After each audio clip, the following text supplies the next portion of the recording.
Okay, so we're setting up the stage, so now we're getting into like miking things and people. So we'll start with the piano.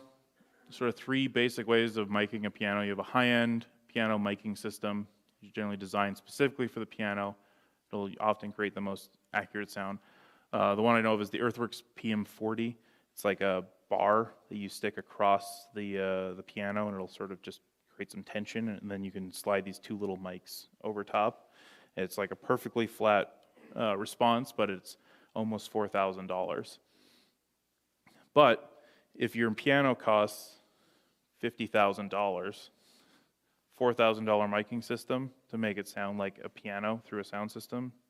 So you just have to make those kinds of decisions. Single microphone, you can point a condenser into it with a raised lid, so you can do that from the outside. Or you can put two in there and just sort of move them around, try and find the best sort of balance of the whole thing. Our piano is mic'd with it's a DPA system. There are two little condenser mics on a magnetic mount sitting inside. So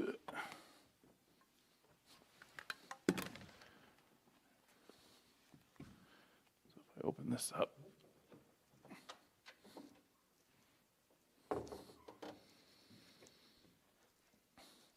So I've got two of these in here. There's a little magnet in the base so it sticks to the harp.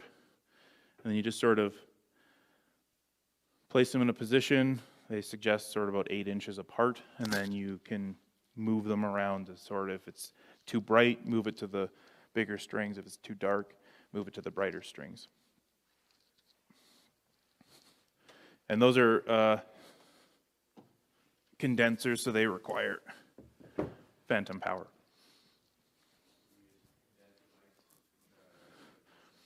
They're just more accurate, more sensitive.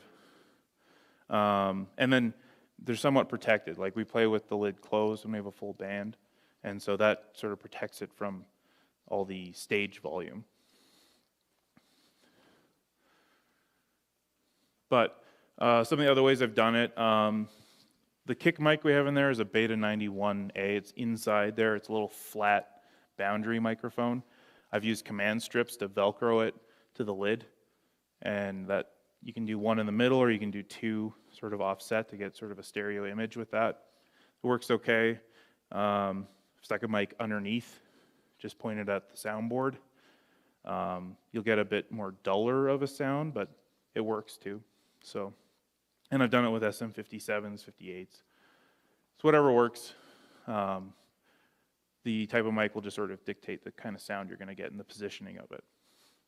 Drums. Put 4 primary methods, but like the full microphone kit can sort of adjust based on the size of the kit. If you're Neil Peart, like it's going to be a lot more than 7 microphones. So sort of 1 microphone, 2, 3, and then you just mic everything. Yeah, so overheads will kill sound isolation. So we have 2 overheads here. If you solo those and the drummer's not playing, you're hearing the piano, people singing, people in the congregation singing as well. So you have to be kind of careful with those. If you have 1 mic, just put it overhead. Try to pick up the whole kit. If you have 2, you can go stereo with it. So you pick up a left and right. Or you can go with 1 overhead again just to give you the whole kit, and then I throw 1 in the kick. So you get more power out of that. With the third way, with 3 mics, you can do, they call it the Glyn Johns. It's an overhead thing, but it's just sort of rotated over so that you get more of the snare in one of the mics. And then you have the one in the kick. He used that for like recording some pretty big albums back in the day. Or you could go kick, snare, overhead. Yeah. Yeah, so the barrier is to keep it out of the other microphones. So I have my vocalist standing right here, and we got that most sensitive part. So that's this hard surface, all it's going to do is reflect the sound, so it bounces it back, and then it'll go over. But that keeps it out of the mics. The reason you mic kit is, well, one, if you're doing online or in-ears, then you can get the sound to those places. But you could just take this down and just have them go, and you would sound like a drum kit, but you'd be missing some power, I say. Like the kick, you'll hear it, but you won't feel it because it's not going to the subwoofers. It's sort of a stylistic choice. And then you get into the whole kit. So you're close miking everything and then just mixing them together. The general rule I find with this is you want your overheads aren't cymbal mics, they're the drum kit mics. It's the whole instrument. So one way to mix these is actually to bring up the overheads and then fill in the gaps with the other mics. So you get the sound of the drum kit and it's like, the snare's not quite punching through, so I'll bring up the snare this much. But it is also going to be the one that's picking up your cymbals the most.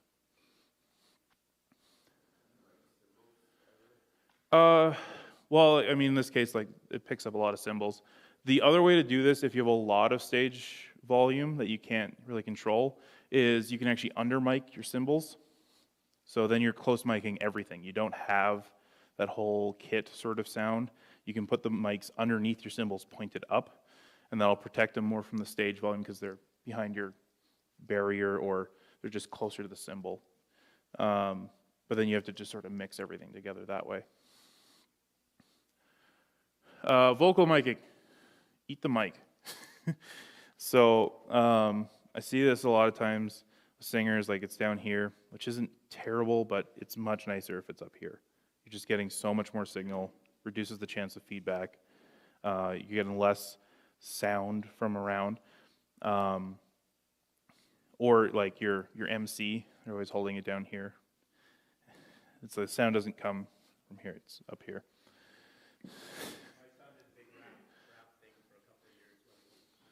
Yeah. Just yeah. This is a little excessive, but this is where that inverse square law kicks in again. Remember, like as we back that off, we're dramatically dropping the amount of volume or signal. Also, don't do this. This is bad.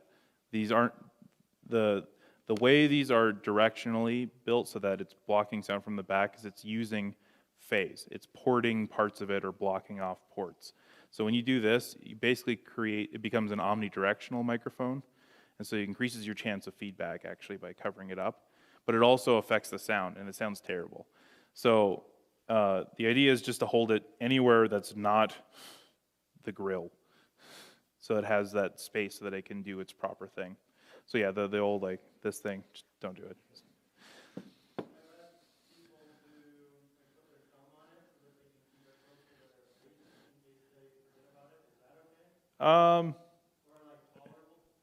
You probably get away with it. You can hold it like that if you really need to, but generally the best course of action is just don't touch the grill, because it's going to be blocking off how it's doing its porting and stuff. So it's going to end up being less cardioid and becoming more omnidirectional.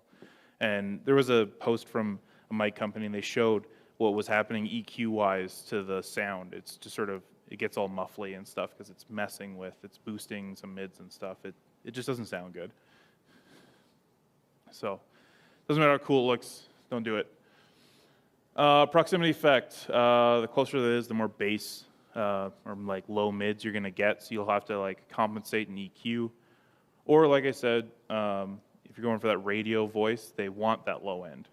That's why the SM7B is sort of very popular with podcasters. It gives them that radio voice. You have to be right on the microphone for it. Don't drop them. There's the diaphragm in it is very thin, so that kind of shock is generally bad for them. When I said you could use it as a hammer, I was joking. Don't do that. That being said, though, I have had a few mics where the grill is just mangled, it still works. So there's that. Yeah, when you're unplugging, plugging stuff, make sure the channel's muted. Most people don't know how to use microphones. So if you have a new person giving announcements or singing, tell them how to use the microphone. It's a tool that has to be used properly. So that'll help get rid of these problems or whatever, or these ones. You can clean these grills. They have cleaning instructions in the manual. I know most of you probably have never done that, but these come off on most mics, and they can usually, you soak them in a cleaning solution, scrub them off a little bit. There's some pretty grody mics out there. Even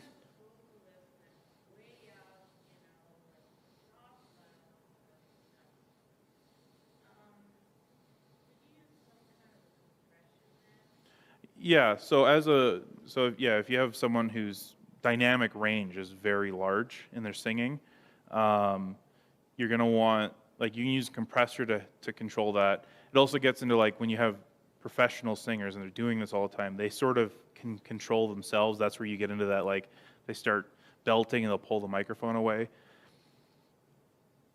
That generally you need a good amount of experience to know when to do that. And so I see a few people that start doing it. It's like, no, that wasn't it. Like, you weren't loud enough to do that yet. And so then all I just do is lose them. So on our end, compression really helps with that. It'll keep them from getting too loud, and we'll get into that a little bit. Amps. Electric guitar amp. The tone of an electric guitar, a good portion of it is from the amp. Sometimes they're a little whiny, right, Lewis? Yeah. So they're like, no, it needs to be this loud. And it's like, okay, is there some way we can figure this out, because that's all we're hearing right now. Again, when you have amps, acoustic drums, piano, this is setting your lowest volume of your mix. So when that amp gets louder and louder, that's now the lowest volume you can mix to. So that might be a little too loud. Like, we had a band come in for a youth conference, and I was told, like, rock concert. And so I was like, okay, turn your amp up as loud as you want. I'll just crank everything up beyond that. That's not usually a solution, so we have to bring stage volumes down. Otherwise, we have no real control. You can't mix it. You can see amps with keyboards, bass, commonly electric guitar. That's the one that's the most, like, it's the tone type of thing. They are pretty directional. So if you're using it for, like, to actually be the sound of the electric guitar instead of going through your sound system, it's sort of, if it's pointed here, it's just these people are hearing electric guitar, these people are hearing reflections off the wall. We have these little wood boxes for them, so that angles the amp up, so that if it's being used for a monitor for the player, it's pointed at their ears and not their knees. When you just sit it on the floor, the sound is just hitting their legs, so they keep turning it up so they can hear themselves, because it's not actually pointed at their ears. So angling it like that will help. They sell a bunch of stands for amps now.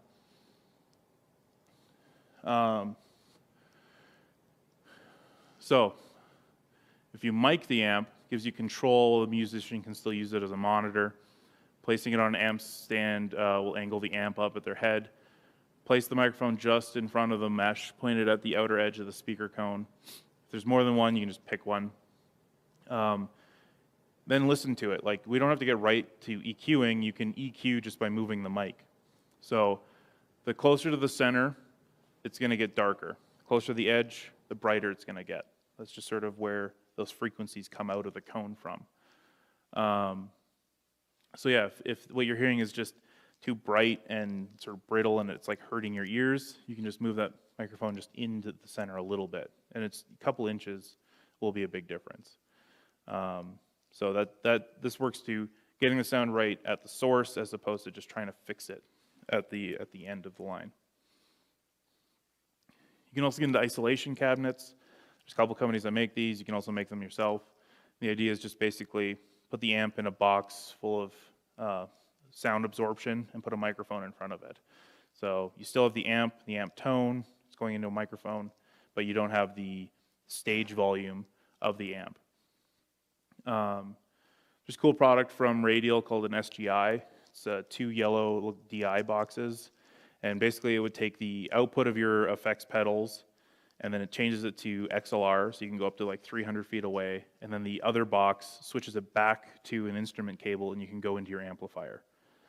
So where you could really use that is you could have your guitarist at their location with their pedals, then it's a mic cable going into this back room, turns it back to an instrument cable, goes into the amp, and then you're micing the amp in another room. And then they hear it on either a monitor or their in-ears.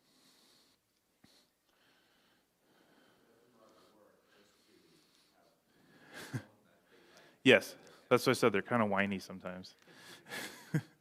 No, it's a big part of it. Like that's where you get into like tube amps versus solid state. Most of your solid state stuff is just trying to emulate tube amp sort of tone and that overdrive type stuff. There's some newer products in the market. They're a couple years old now, but you have Helix makes a pedal board that's all digital. It has amp modeling built into it, so you can get that sort of tone, but it's all digital, and there's absolutely no speakers.